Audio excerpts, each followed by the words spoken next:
When the plane carrying El Chapo touched down in New York 2 years ago, the world's most wanted narco looked confused. The depths of human cruelty never cease to amaze, leaving people questioning just how much darkness lies hidden within the human mind. Even the harshest sentences can feel insufficient for the sheer brutality of some crimes. Let's dive into the shocking cases where the punishments handed down are as mind-blowing as the acts that led to them. The only living suspect in the killing of Vanessa Guillen is in court today.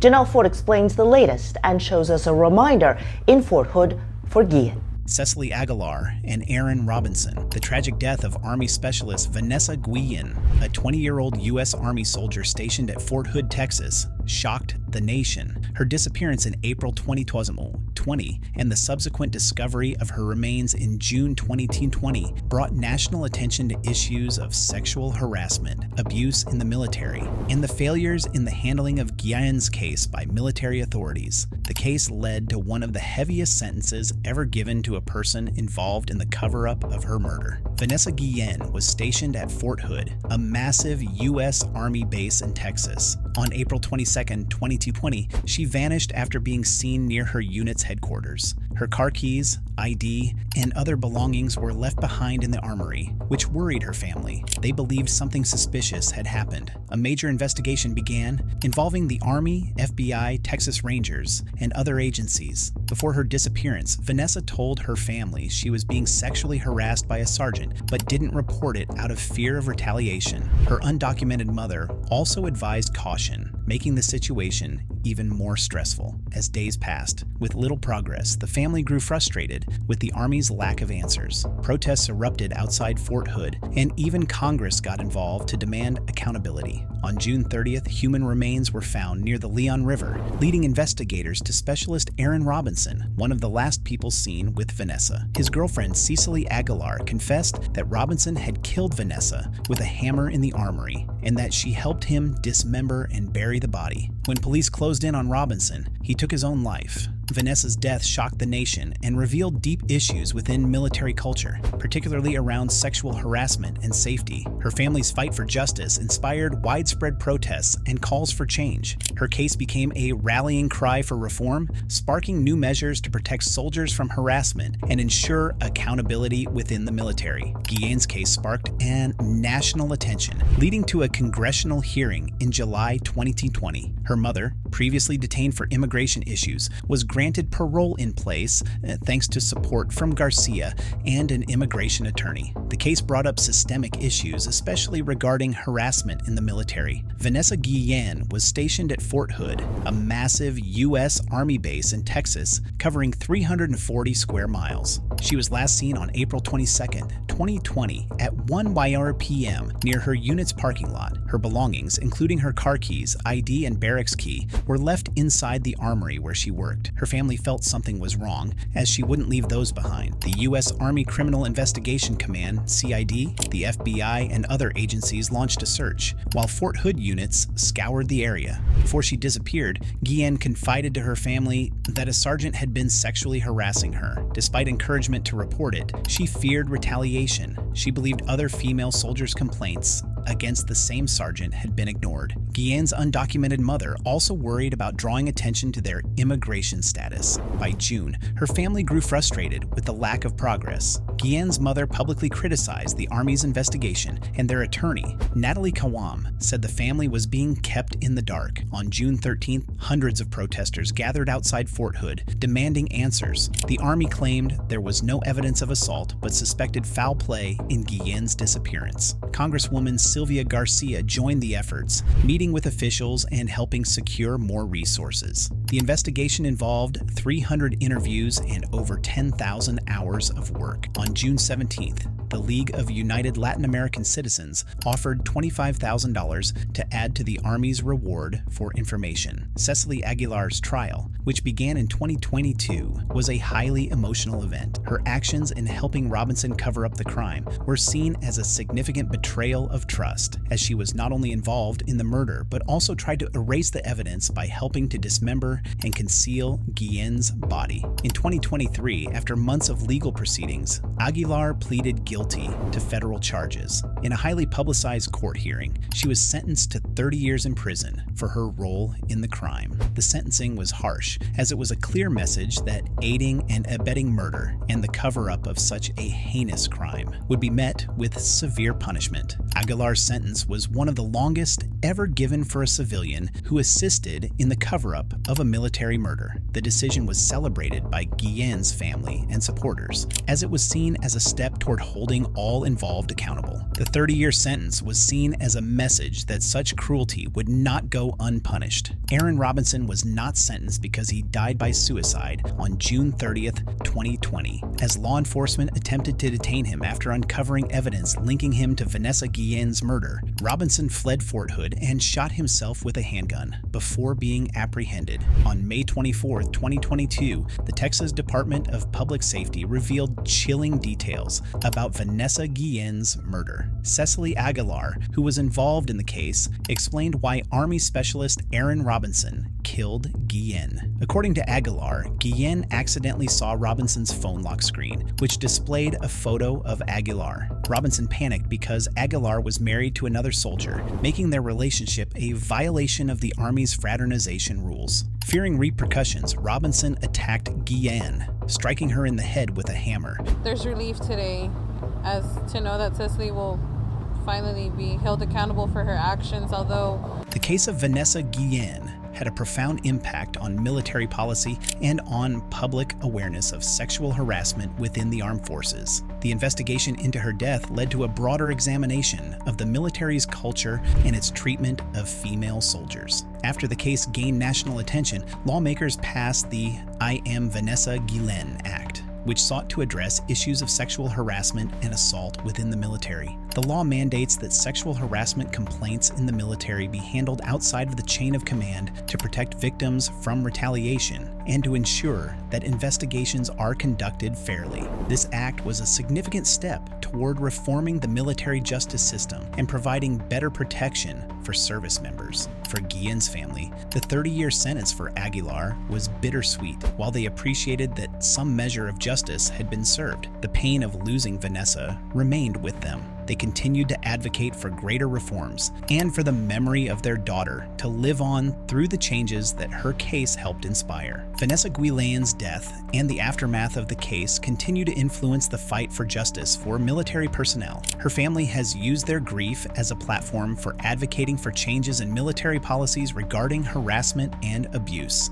Their efforts have led to significant reforms, but their fight is far from over. They continue to press for more accountability within the military and for the voices of service members to be heard. Vanessa Guillen's story remains a powerful reminder of the importance of addressing sexual harassment in the military and holding those who commit crimes accountable, no matter their rank or position. Her death, though tragic, has led to changes that will hopefully prevent future tragedies and ensure that soldiers are treated with dignity and respect. Michael Roy Jones. The murder of 19-year-old Faith Hedgepeth in 2012 rocked the community of Chapel Hill, North Carolina. Faith, a college student at the University of North Carolina, was found brutally murdered in her off-campus apartment. The case remained unsolved for years, and it wasn't until DNA evidence was finally analyzed that the true culprit was identified. In 2022, the murderer, a man named Michael Roy Jones, was convicted and sentenced to life in prison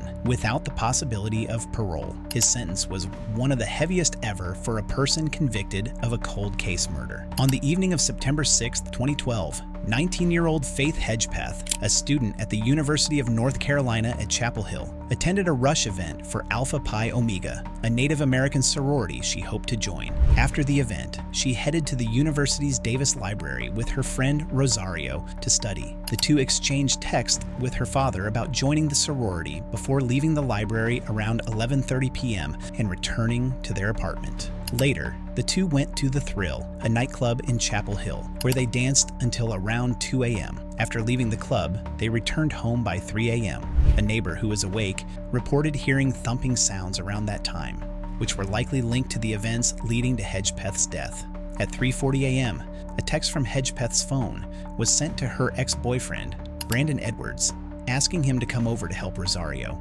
Breaking news, a man is now charged with the murder of Faith Hedgepeth, a UNC Chapel Hill student found beaten to death in her apartment. This was the last known activity from her phone. Around 4 a.m., Rosario left the apartment to get a ride from a friend, Jordan McCrary. She thought Hedgepeth was asleep and left the door unlocked. Rosario spent the rest of the night with a friend, but when she returned to the apartment around 11 a.m. the next day, she was unable to reach Hedgepeth. Rosario and another friend, Marisol Rangel, entered the apartment and found Hedgepeth's bloodied body in her bedroom. The young woman was partially covered by a quilt and partially nude. They immediately called 911, and police arrived to investigate the tragic crime, which has remained unsolved. In 2016, the killer's luck ran out. A major breakthrough in the case occurred when law enforcement re-examined the DNA evidence. A match was found in a national database for a man named Michael Roy Jones. Jones had previously been arrested for a different crime, and his DNA was now linked to the murder of Faith Hedgepeth. In December of that same year, the FBI comes on board to help Chapel Hill police in their investigation and develops a profile of the killer. Jones had been living in the same area as Faith at the time of her murder, and investigators began to suspect that he had been the person who killed her. After months of surveillance and further investigation, Jones was arrested in 2021. Half a decade after the suspect and almost after the murder. His arrest was a shock to the community, and it provided a sense of closure to Faith's grieving family. Michael Roy Jones's trial began in early 2022, and it was clear from the beginning that the evidence against him was overwhelming.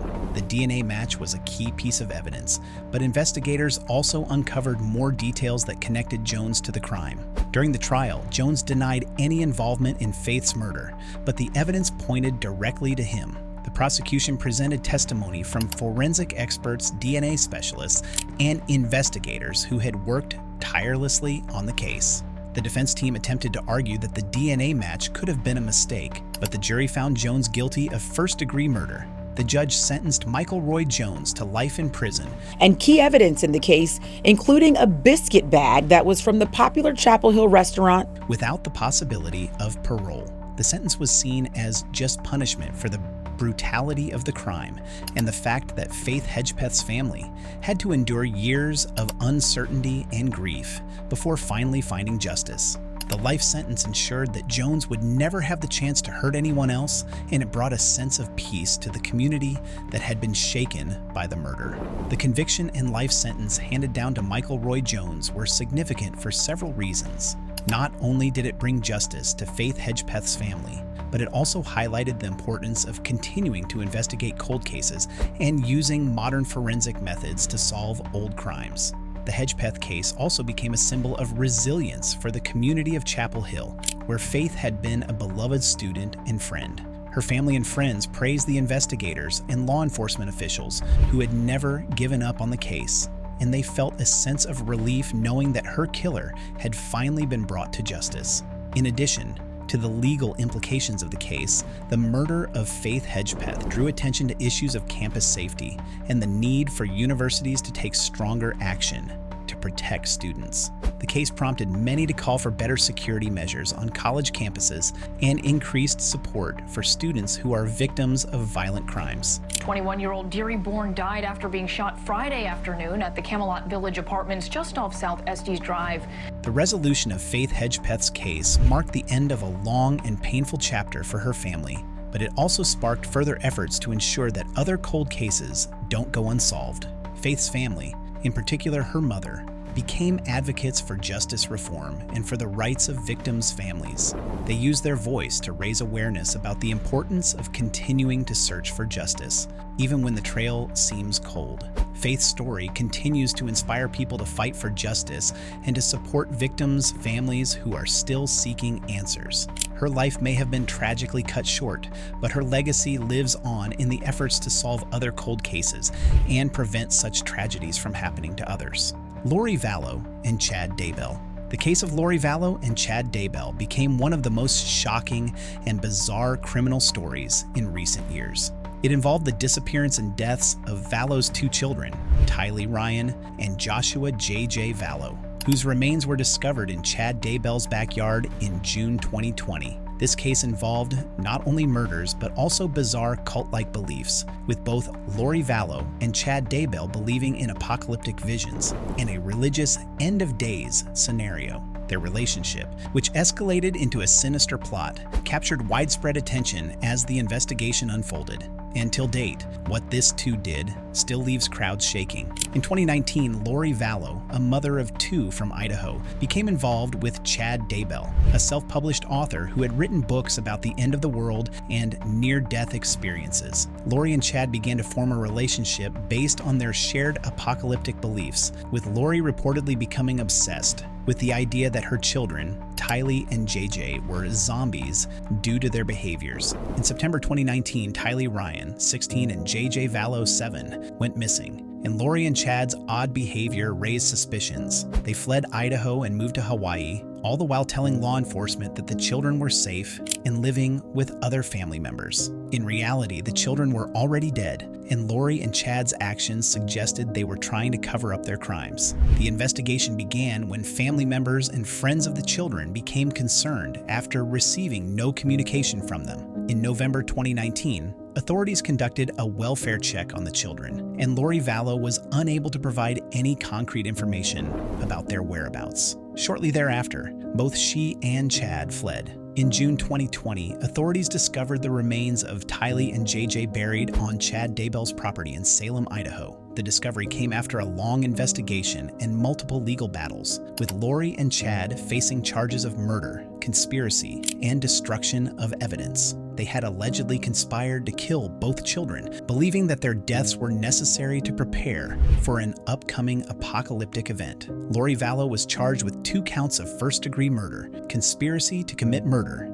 and grand theft. Chad Daybell faced similar charges, including murder and conspiracy to commit murder. The case was heavily publicized, not only because of the brutal nature of the crime, but also because of the strange religious beliefs tied to the motivations behind the murders. Both Lori and Chad were held in custody awaiting trial, and in May 2021, Lori was declared mentally unfit to stand trial, delaying her proceedings. However, in 2023, both Lori and Chad were found guilty. Lori was sentenced to life in prison without the possibility of parole, while Chad received a death sentence. This sentence reflected the extreme nature of their crimes, especially the deaths of 2 innocent children. The tragic circumstances surrounding the case, combined with the bizarre religious beliefs of the perpetrators, made it one of the most chilling cases of modern times. The sentencing for Lori and Chad was one of the most anticipated and controversial in recent years. Lori's sentence, life without parole,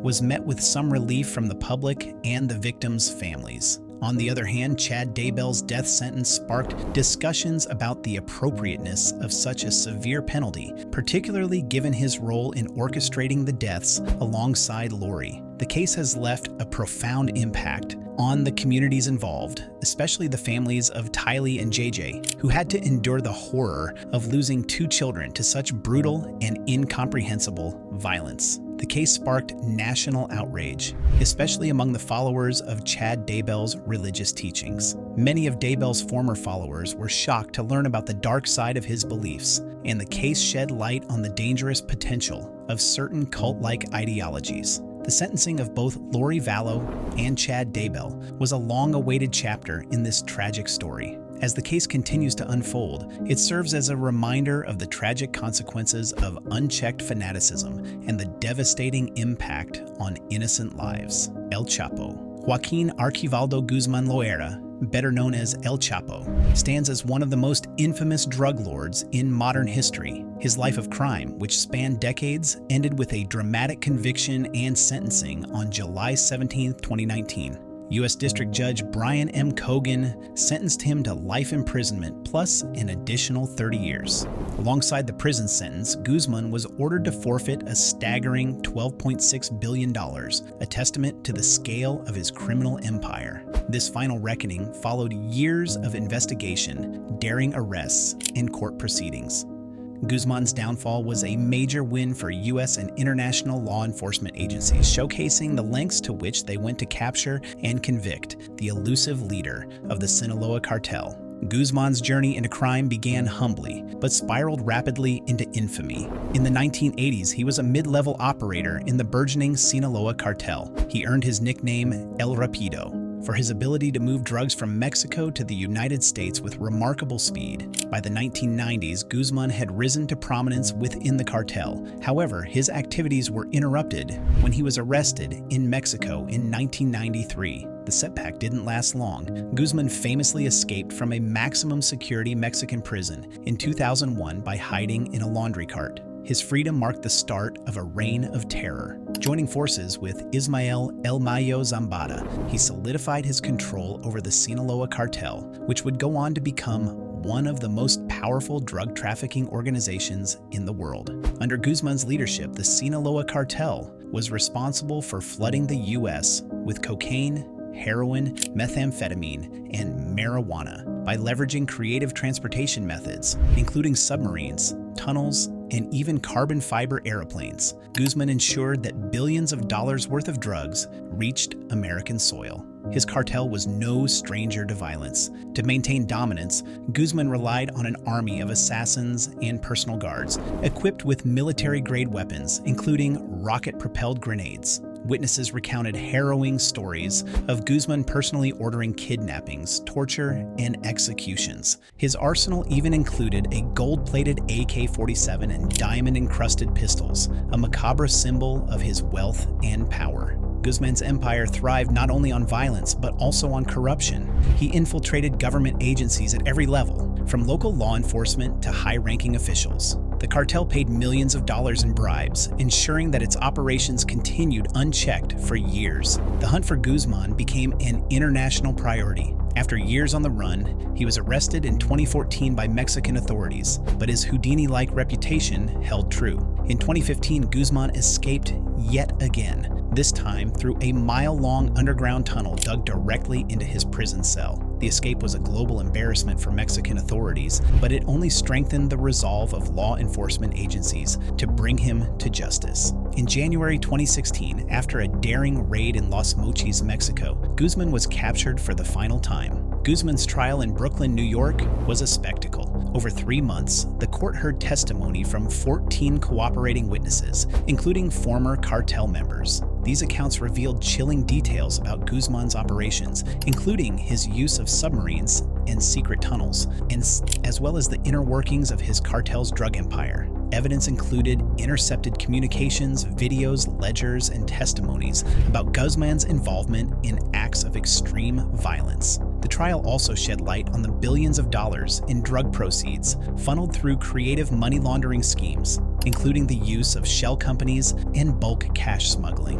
On July 17, 2019, Guzman was sentenced to life imprisonment plus 30 years. The court's decision marked the end of his reign, but it could not undo the devastation caused by his actions. Assistant Attorney General Brian Benskowski remarked, "The long road that brought El Chapo Guzman Loera to a United States courtroom is lined with drugs, death, and destruction, but ends today with justice." U.S. Attorney Richard Donahue added, "Never again will he pour poison into our country or make millions as innocent lives are lost." The financial blow to Guzman was equally significant. He was ordered to forfeit $12.6 billion, an amount reflective of the cartel's estimated revenue during his tenure, while Guzman now resides in the maximum security ADX Florence prison in Colorado. The fight against the Sinaloa cartel continues. The organization remains active under new leadership, underscoring the challenges of dismantling entrenched criminal enterprises. The capture and conviction of El Chapo are milestones in the global war on drugs, but they also raise questions about the future of cartel operations and the power vacuum left in his wake. El Chapo's story serves as both a cautionary tale and a stark reminder of the devastating human cost of the drug trade. The billions he amassed were built on the suffering of countless individuals and communities, from the violence in Mexico to the addiction crises in the United States. As Guzman spends the remainder of his life behind bars, his legacy remains a symbol of the ongoing battle against organized crime. The impact of his actions will be felt for generations, but his downfall offers hope that justice can prevail, even against the most powerful criminal figures. If you enjoyed these cases, then make sure to watch our next ones shown on screen.